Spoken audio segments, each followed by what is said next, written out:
Good morning, Moonhaven Falls. This is Audrick Cashmere. It has been a week since the arrival, and the South Valley is still easily the busiest place in the kingdom right now. Over the last week, we have gotten the lowdown from the exhausted, washed out, and occasionally flickering refugees. Turns out that the architects, those blue glass giants, were trying to save them. Their plane was ending, literally falling apart, and the architects found the tear that the cultists left on our world.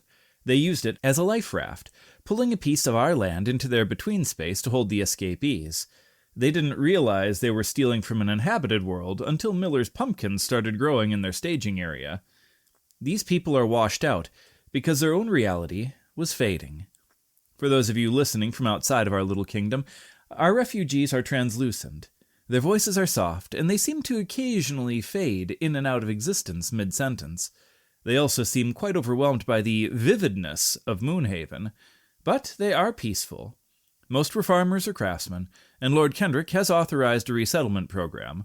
Elara Meadowlight is working on a color-binding spell to help them adapt to a world that they are calling too vivid. So, if you see a neighbor who looks a bit washed out and has a strange accent, maybe offer him a seat by a fire or the fountain. They've traveled farther than any of us can imagine, just to find a world and universe that isn't at its end. This is Audrick Cashmere, welcoming the so-called faded to Moonhaven Falls. Ladies, gentlemen, children of all ages, welcome home. Greetings, seekers of destiny, and welcome. Please bear with me if my words falter today. The arcane whispers were less like whispers, and more like a physical blow. 14 days have now been joined to the rota of fortune since the gilded thistle warned us of an incipient, if dangerous, boon.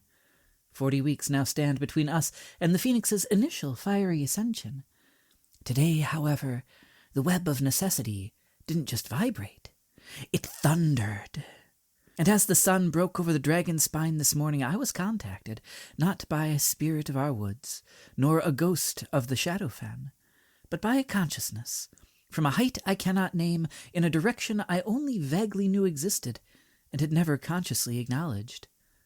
In that moment of contact, that boon of absolute, terrifying clarity, I was shown a vision of a plane that is not, and perhaps never will be again.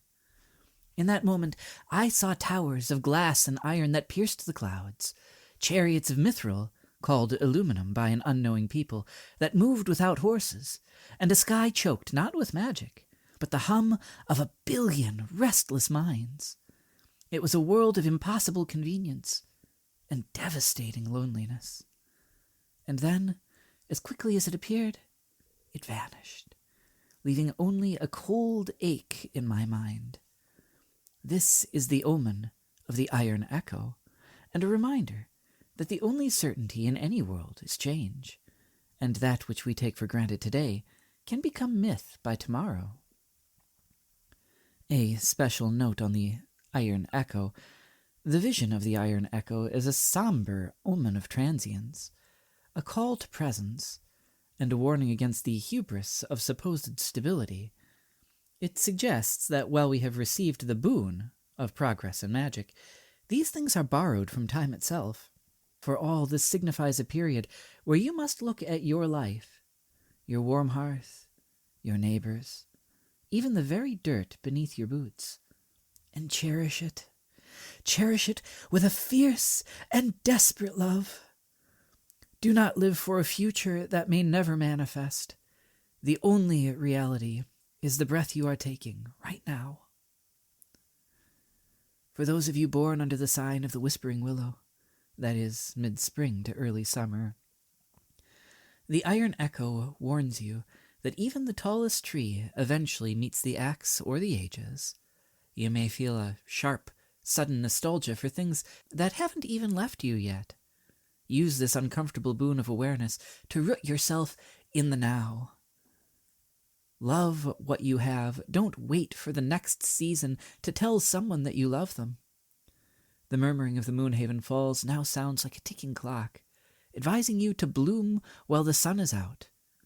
a plant thriving in an exposed or challenging environment, clinging to its life with a quiet intensity, is this week's token of your enduring spirit. For those of you born under the sign of the soaring griffin, that is, late summer to early autumn. For the griffin, the vision of the iron world is a warning against cold efficiency. Your strategic mind may be tempted to treat people like pieces on a board to reach your goals faster. The Iron Echo shows that a world built on logic alone is a world without soul. Lead with empathy today, for your titles and your triumphs are but dust in the wind of the great change. The distant roar of the falls now echoes with a hollow metallic ring, urging you to seek the human heartbeat behind the command. A shard of crystal that feels like it hums with electricity in your hand is a reminder that magic, and life, is beautifully unpredictable. For those of you born under the sign of the deepening mire, that is, mid-autumn to early winter, the Iron Echo has touched your depth and found a terrifying stillness. You who seek the oldest truths, you have been shown that even the eternal will pass away. This realization is a boon, and it frees you from the burden of finding a permanent answer, for there is no permanence, only the flow. The slow, persistent trickle of the falls now seems to vibrate with a mournful, raw power, reminding you that every drop eventually reaches the sea and is lost. A broken stone in your path is a testament that even the most violent change leaves a mark worth remembering. For those of you born under the sign of the frozen hearth, that is, late winter to early spring, the vision of the Iron Echo, the glass towers specifically, challenged your fire. In a world of artificial warmth, the individual spark appears to become obsolete, but it is not.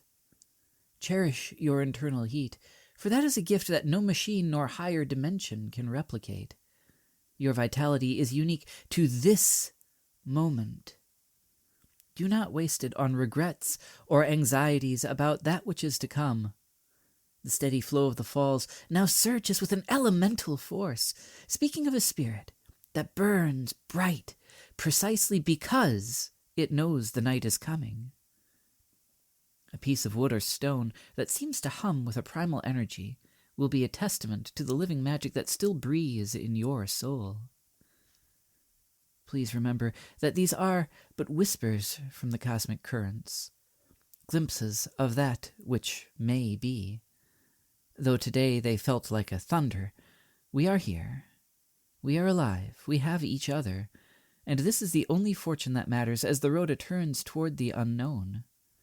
Remember, it is the choices that you make, the actions that you take, that are the true determiners of your destiny.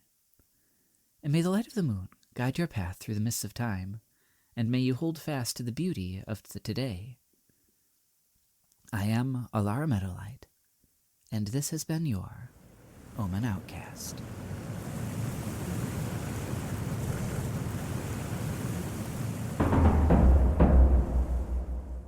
Good morning, Moonhaven Falls. I am Ignis, the Scaled Sophisticate. I spent yesterday afternoon watching the construction down by the lower docks. I must say, the way your carpenters use wooden pegs and pulleys to lift massive timbers without a single spell is quite fascinating. A different kind of magic, if you will. The magic of leverage, of weight and cleverness. The answers to last week's riddles are as follows: metal, the wind, the earth, fog or mist, mercury or quicksilver if you prefer, water, and the sky. You have learned to look at the elements. Now let us look at how you bend them to your will. This week we shall celebrate the ingenuity of the workshop and the clever little structures built by your all-too-mortal hands. I have set 7 mechanical hurdles for you. Let's see if your minds are as sharp as a craftsman's chisel. Number 1. I am a single wedge of stone, shaped as a wedge or tooth. I sit at the very peak of the gateway, pressed hard by my neighbors to either side, and though I hold no tools, if you remove me, the entire archway tumbles to the ground. What am I? The first of 7 gears for the turn of the mind. Gather your thoughts, draft your blueprints, bring your single parchments to Timmy's desk. Let us see if your intellect is as sturdy as your stonework. Until next week, Moonhaven, keep the wheels turning. Industry isn't a new concept, but the unique path people take is always a delight to see.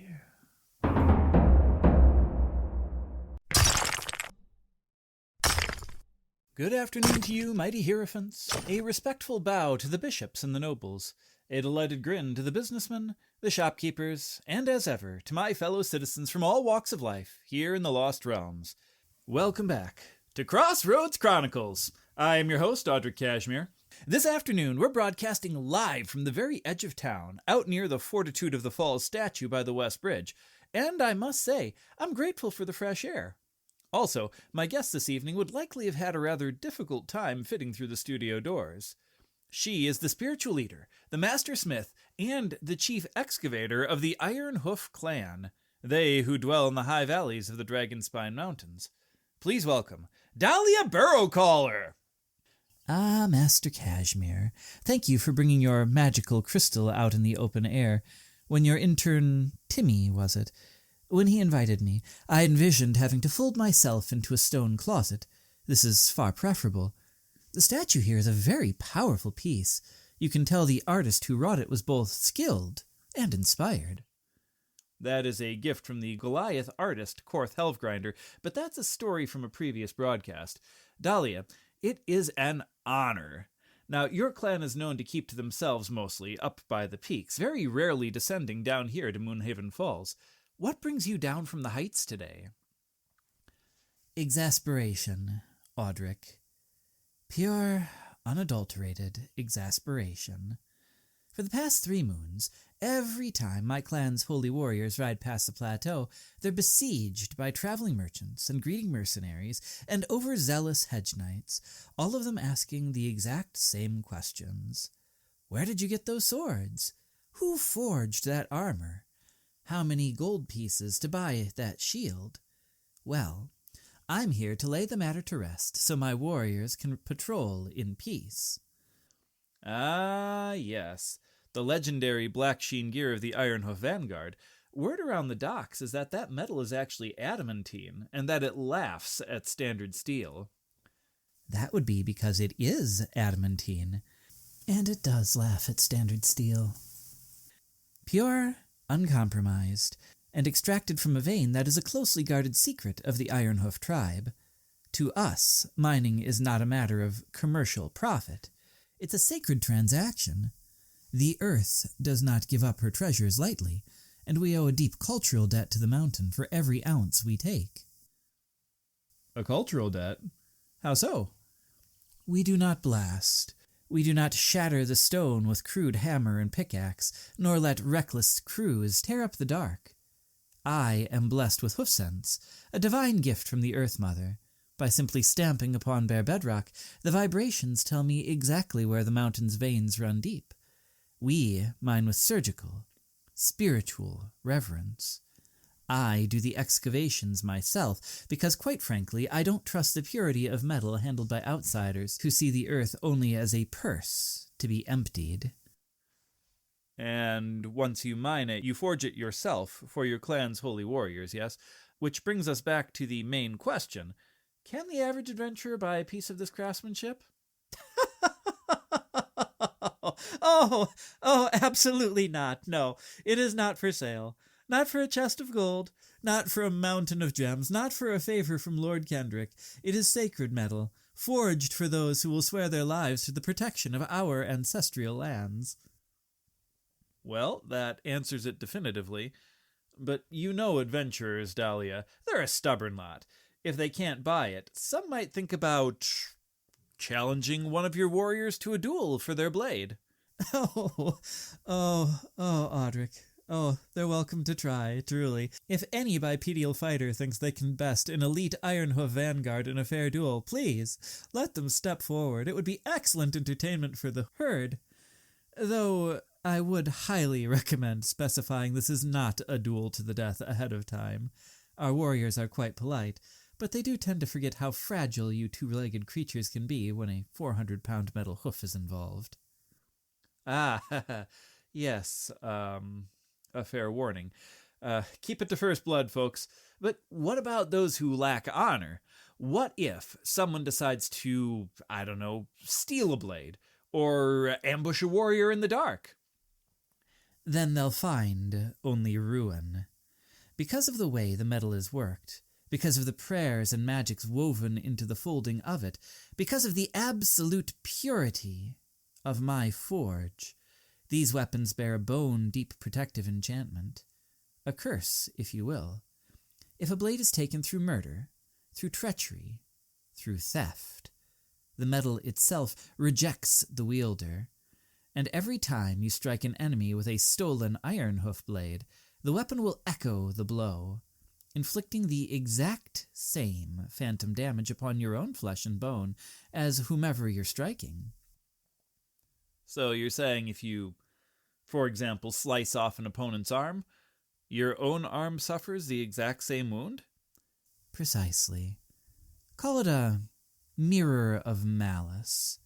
A dishonest thief will find themselves bleeding out from their own strikes, so save your gold, hide your daggers, admire the craftsmanship for certain, but perhaps from a safe and respectful distance. And I think that is a beautifully terrifying note to leave it on. Dahlia Burrowcaller, thank you for stepping down from the peaks to clarify, and thank you also for sparing the studio doors. The pleasure was mine, Master Cashmere. May your hoofs, your boots always find steady ground. Dahlia Burrowcaller of the Ironhoof clan, you're listening to Crossroads Chronicles here on the Crystal Network. Good afternoon, Moonhaven Falls. I am Selene Meadowlight, and this is the Magic Minute. We begin today with the ongoing cultural fallout from our new neighbors, the Fated, who arrived just last week. While they're still adjusting to a world where reality doesn't obey their bizarre laws of thermodynamics, some of their concepts have in fact leaked into the student body at the Academy already, and predictably, it caused a spectacular mess. Naturally, the students ignored boring concepts like crop rotation and went straight for the fantastical. A group of fourth-year students tried to build what the Fated referred to as a horseless carriage, a metal cart with a complex internal combusting engine, and it was an unmitigated disaster. The elemental spirits of fire and air refused to be compressed into their copper pipes, and the machine shook itself into scrap metal within 4 seconds, simply because it had too many moving parts that didn't move in the right ways. However, a group of second-year students had much better luck with a concept called an aeroplane. They constructed a massive fixed wooden frame shaped like a falcon's wing. Instead of a messy engine, they just bound a very enthusiastic air method to the chassis to generate continuous lift, while a domesticated griffin pulled it from the front. It worked beautifully, too. For about 20 minutes, they soared over the lower ward, entirely bypassing the closed bridges. The administration has now placed the students on a strict probation for aviation without a zoning permit, but honestly, I think the faculty was mostly just furious none of them thought of it first. After all, we've had griffins for centuries, Moonhaven, and we're only just now realizing we can hitch them to lawn furniture. Well, speaking of bad ideas that look like a lot of fun, our artifact of the day is currently being kept in a velvet-lined box beneath my desk, the Orb of Mischievous Teleportation. Oh, I know that one. That's a semi-sentient piece of conjuration magic, Audrick. As an action, you can hurl the smooth blue stone up to 60 feet away and attempt to bend the weave to your will with a charisma check. If your personality is dominant enough to command the orb, you instantly teleport to exactly where it lands. Yes, but if you fail, you hear a dark, mysterious, and incredibly condescending laugh in the back of your mind, and the orb then decides that your intended destination was boring and teleports you to wherever it thinks would be funniest, within a 60-foot radius of the landing site. Barnaby tested it this morning. He tried to teleport directly into our tavern porch, and failed his check. He instead materialized directly inside the tavern's rainwater barrel. It apparently has a very juvenile sense of humor, so use at your own risk. Well, now let us address the inflexible threads. Today, let's take a look at a law that drives the practical warriors to absolute madness, the law of readying an action. Oh, I have a massive bone to pick with the creators of our universe on this one. All right, Selene, let me set this one up for you. Let's say I am standing in an alley with my bow. I have seen a bugbear, and I know he's about to round the corner. So, I pull the string back. I breathe out. I tell the universe I am readying my shot. The moment his ugly face comes around that stone wall, I am letting fly. Standard tactical patience, right? Yes. So, the trigger occurs, he rounds the corner, and you shoot him. Once. Yeah, that's where I need to pick a bone. What do you mean once? I am a master archer, whether I look like it or not, Selene. If I am standing out in the open on my normal turn, my reflexes allow me to notch, draw, and shoot twice in a 6-second window and then still move. My hands know the rhythm by heart. Why does waiting 2 seconds for him to walk into my sights suddenly make me forget how to shoot my second arrow? Because, Audrick, the architects of the Weave have decreed that an extra attack is a localized burst of kinetic momentum that can only exist during the active flow of your own turn. A readied action is classified as a reaction. It's a jarring split-second interruption triggered by an outside force. The universe has decided that your reflexes were spent purely on the timing of the trigger, leaving no temporal room for the second shot. It's the dumbest rule I have ever heard of in my whole life. I am more ready, not less. My position in, let's call it the turn order, should just shift. I interrupted him, I take my full turn, and then he takes his turn. Right? The developers of these so-called reality laws have clearly never held a bow in their lives. They're just sitting in an office counting numbers on parchment. Well, you're more than welcome to take your complaints up with the Cosmic Architects, Audrick, but I'm afraid their ledger is final. If you choose to hesitate and wait for the enemy, you forfeit that supernatural speed. One shot, and then the window slams shut.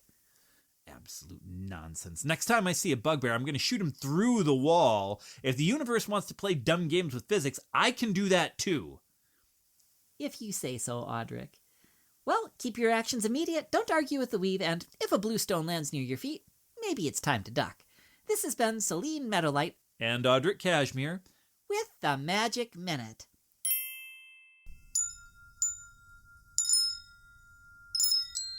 Thank you for turning in, my perilous plateau pilgrims, and for listening to today's tawdry tales, but this concludes our episode for the week. I do release a new episode every Tuesday morning at 5 a.m. Eastern, and I hope you found this podcast to be eccentric, exotic, and expressive. If you did, I'd appreciate it if you could take a quick moment to subscribe to the channel, follow the podcast, maybe a second one to rate it and share it with a friend or a community. It's a simple, easy action. It lets the algorithm know that you listen to and want to continue hearing these stories. I would also like to thank all of our supporters. My family and I genuinely appreciate all of you showing your support by tuning in every week, and we'd like to thank you for continuing to do so. Please keep in mind that I personally create, edit, record, and produce all of the content for this show, with the occasional guest appearance from my wife and children. So, if you would like to buy any of us a cup of coffee or a bottle of lemonade once a month, as encouragement to continue creating it, we would gratefully accept. I look forward to seeing y'all in the comments, and I hope you tune in again next week.